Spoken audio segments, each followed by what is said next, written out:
Thanks, Brandy. We're also going to start off this presentation with a quick poll, so we'll launch that poll now and take a look at the results. This question asks, how would you define the difference between career counseling and career advising? And 3 simple options.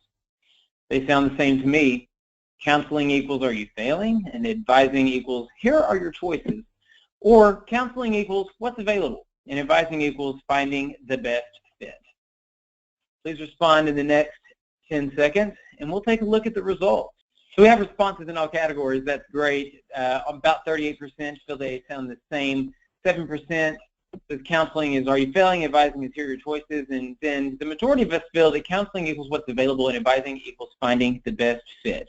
As we continue over the next few minutes, we'll dig a little deeper into this question. Good morning, good afternoon, depending on what time zone you're in. I'm Chaney Mosley, and I'm a Senior College and Career Readiness Specialist at American Institutes for Research. Prior to coming to American Institutes for Research, I was the Career and Technical Education Director for Metropolitan Nashville Public Schools for about 4 years, and before that, I worked at the Tennessee Department of Education. And before all that, I spent 7 years in the classroom as a high school career and technical education teacher. Often I'm asked the question, what is career and technical education? We know that there's a stigma sometimes associated with the phrase career and tech ed or CTE, often referred to as vocational education. And when I hear that, I cringe a bit and think of my father, who did complete a vocational education program when he was in high school and earned his masonry certificate. And through that, he was prepared for a job, to be a block layer or lay brick, apply mortar, and that job ideally would carry him throughout his life. Unfortunately, that job did not provide opportunities for growth or career advancement, and this is the difference between vocational and career and technical education. The purpose of CTE really is to provide students with both academic and technical skills, knowledge and training necessary to succeed in post-secondary education and future careers. And they do this by introducing learners to the workplace competencies, and they make academic content accessible to students by providing instruction through a hands-on learning context. Across the country, career and technical education is divided or organized into 16 national career clusters, and we won't get into all of those. I'm sure each state has a different delivery model. So with that in mind, we'll go back to the question we were first asked, what is career counseling? You see that the National Career Development Association defines career counseling as assisting in the development of a life career with focus on the definition of the worker role and how that role interacts with other life roles. This is in contrast to career advising, which is helping students understand how personal interests, abilities, and values might predict success in academic and career fields they are considering, and how to form academic and career goals accordingly. So with those two definitions, we ask the question, how are career and technical education instructors positioned as career counselors and or career advisors? And so it's an interesting question to consider.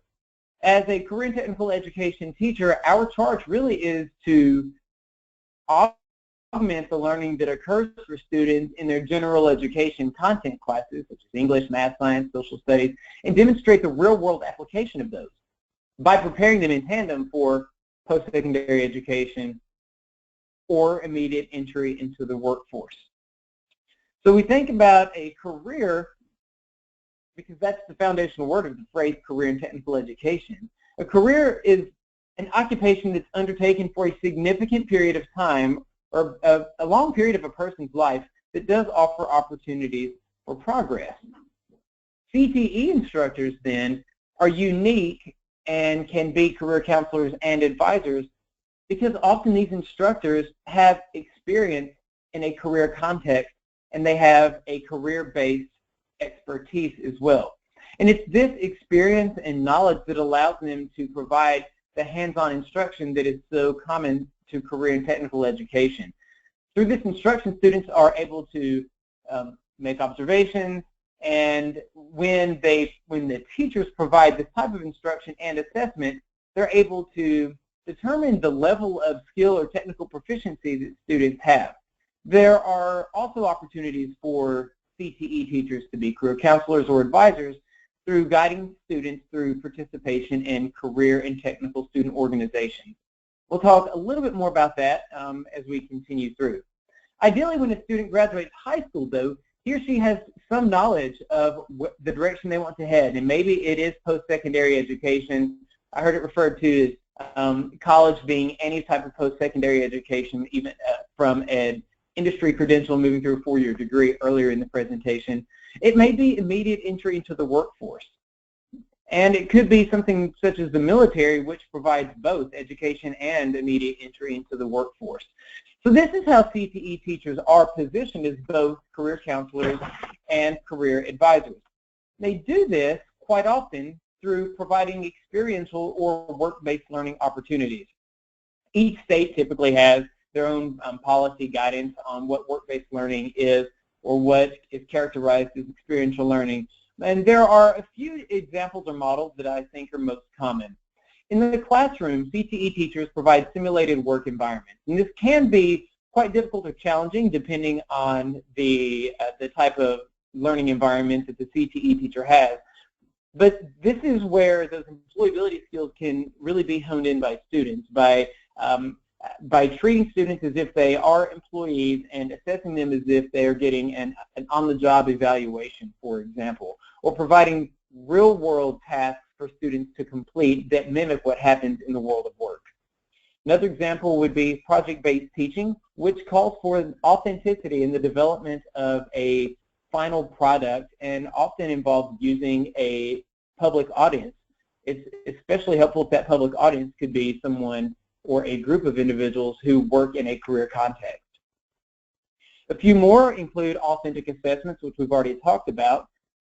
Instead of the paper-based multiple choice test or maybe having students write essays or short answers or defining words, and those things are great as, I think, formative assessments to gather where students are throughout instruction. An authentic summative assessment really gives a CTE teacher a good picture of where a student is on that learning spectrum. And they can also augment or provide experiential learning opportunities, augment the teaching through bringing in guest speakers who are industry professionals and experts to talk about what happens in the real world. There are industry field trips that students can take on. They can also participate in job shadow opportunities.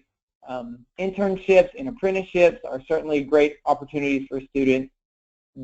By the end of high school, students could complete a capstone project, or they could also engage in some type of service learning project that is specific to a career field.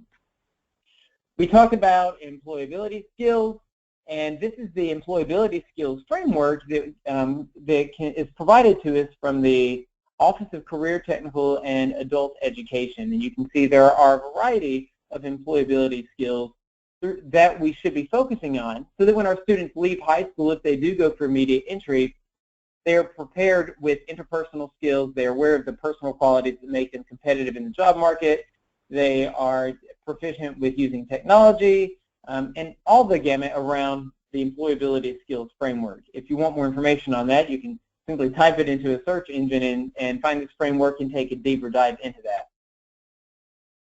And there are a lot of examples of promising practices, and now I wanted to provide these to you. You'll have access to this information at the completion of the webinar. The Academies of Nashville is the context through which I was working prior to coming to AIR. Nashville Public Schools adopted the Career Academy model and went wall to wall, where every student in our comprehensive high schools is a member of a career academy. This website, the My Academy blog, provides excellent descriptions or examples of high-quality career and technical education with samplings of the experiential learning that we just discussed. Skills USA is one example of a career and technical student organization, and every career and technical education area has an associated career and tech student organization, but visiting this website might expand our perspectives of what that offers. ConnectEd is an organization out of California that focuses on linked learning and how to connect business and industry with education, so those high-quality partnerships that facilitate the learning. And again, Ford Next Generation Learning is a philanthropic arm from Ford Motor Company, and they provide a great framework for transforming the high school student experience through redesigning high schools, rethinking how we engage business and industry partners, and rethinking about the student high school experience.